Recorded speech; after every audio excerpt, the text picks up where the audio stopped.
Telugu web plus. ఫిదా విడుదలకు ముందు ఒక మీడియా సంస్థకు ఇచ్చిన ఇంటర్వ్యూలో శేఖర్ కమ్ముల మాట్లాడుతూ, మొదట్లో ఫిదా కథను మహేష్ను హీరోగా పెట్టి చేయాలని అనేక ప్రయత్నాలు చేసిన విషయాలను బయటపెట్టాడు. అంతేకాదు, మహేష్ ఈ కథ విని ఏ నిర్ణయం చెప్పకుండా అనేక నెలల పాటు కొనసాగించిన సస్పెన్స్ను తాను గుర్తుకు చేసుకుంటూ మహేష్పై తన అసహనాన్ని కూడా వ్యక్తపరిచాడు శేఖర్ కమ్ముల. అయితే ఇప్పుడు మహేష్ ఆనాడు తీసుకున్న నిర్ణయం శేఖర్ కమ్ములకు అదృష్టంగా మారింది అన్న కామెంట్స్ వినిపిస్తున్నాయి.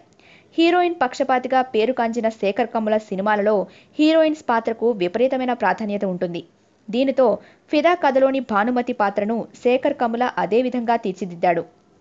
అదే మహేష్ ఫిదా మూవీలో హీరోగా నటించడానికి అంగీకరించి ఉంటే ఈ సినిమా కథను శేఖర్ కమ్ముల ఇంత చక్కగా తీయలేకపోయి ఉండేవాడని, మహేష్ కోసం ఈ కథలో అనేక మార్పులు చేర్పులు చేయవలసి ఉండేదని కామెంట్స్ వింటున్నాయి.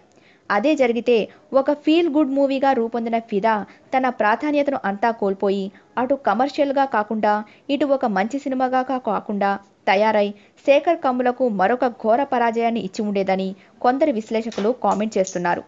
గతంలో కూడా దర్శకుడు గౌతమ్ మీనన్ ఏం మాయ చేసావే కథను మొదట్లో మహేష్కు వినిపించినప్పుడు తాను ఆ కథకు సరిపోను అని నాగచైతన్య హీరోగా పెట్టుకోమని సలహా ఇచ్చిన విషయం తెలిసిందే.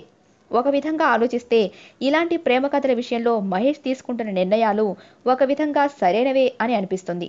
ఏమైనా మహేష్ శేఖర్ కమ్ములకు అనుకోని అదృష్టంగా మారాడు అనుకోవాలి.